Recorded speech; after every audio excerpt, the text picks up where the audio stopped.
वासुकी नाग का वर्णन कई हिंदू धार्मिक ग्रंथों में मिलता है। वासुकी नाग का संबंध भगवान शिव से माना जाता है। वही इसका वर्णन समुद्र मंथन के दौरान भी मिलता है।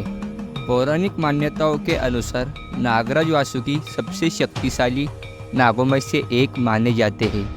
ऐसे में आइए जानते हैं कि हिंदू पौराणिक कथाओं के अनुसार वासुकी नाग कौन थे और उनका वर्णन कहाँ कहाँ मिलता है। हाल ही में नाग का विशाल अवशेष मिला है, जिसे हिंदू पौराणिक कथाओं में वर्णित वासुकी नाग के आधार पर वासुकी इंडिकस नाम दिया गया है। इसके साथ ही सनातन धर्म में ग्रंथों में नागराज वासुकी की अनेक कथाएं मिलती है। वासुकी नाग वही नाग है जो भगवान शिव के गले में विराजमान है। इसे शिव का प्रिय सेवक माना जाता है। साथ ही सांपों का राजा भी कहा जाता है।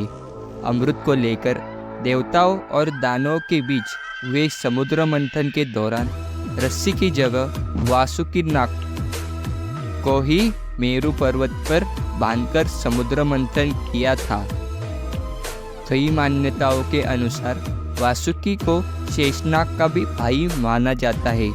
यह भी माना जाता है कि जब वासुदेव श्री कृष्ण को नंद बाबा के पास ले जाने के लिए टोकरी में रखकर यमुना नदी पार कर रहे थे, तब बारिश और भयंकर तूफान से वासुकी नाग ने ही श्री कृष्ण की रक्षा की थी।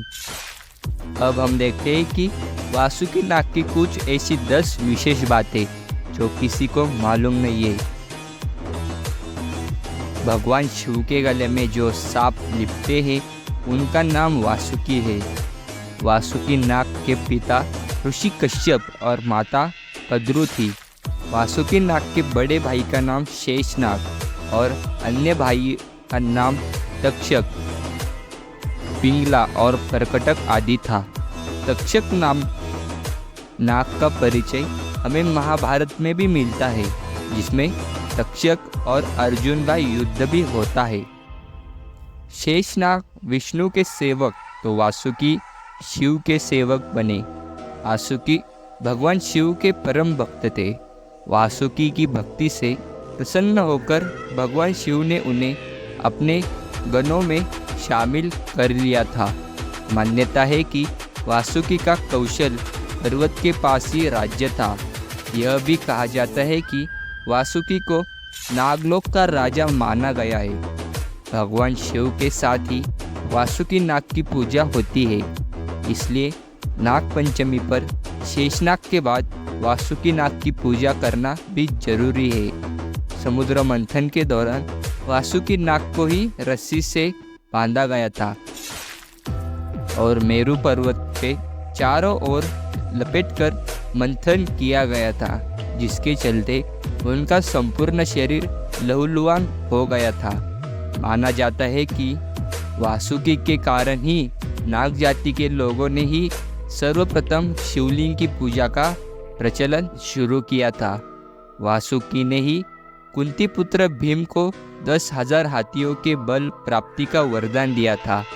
जब भीम को दुर्योधन ने धोखे से विष पिलाकर गंगा नदी में फेंक दिया था, तब भीम नागलोक पहुंच गए थे।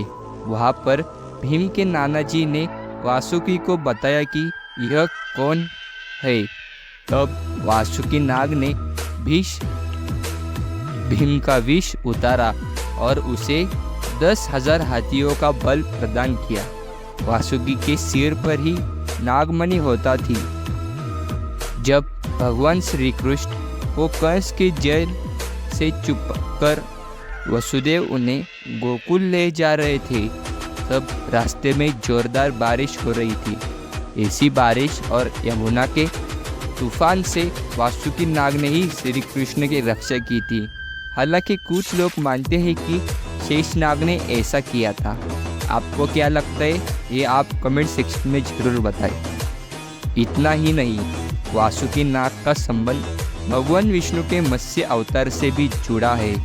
इस कथा के अनुसार भगवान विष्णु ने मत्स्य अवतार ने एक राजा सत्यव्रत से कहा था, प्रलय के समय तुम वासुकी नाग की सहायता से नाव को मेरे सिंह से बांध देना, जिस पर वेद और जीवों समेत आप सवार हो। इससे सृष्टि की पुनर्रचना हो सकती है। वासुकी नाग की ऐसे ही बहुत सारी कथाएं प्रचलित है। तो कैसी लगी आपको ये वीडियो कमेंट सेक्शन में ज़रूर बताएं, और अगर आपको इसका पार्ट 2 चाहिए तो वो भी कमेंट करें। मिलते हैं आपसे ऐसे ही अगले वीडियो में, तब तक के लिए धन्यवाद।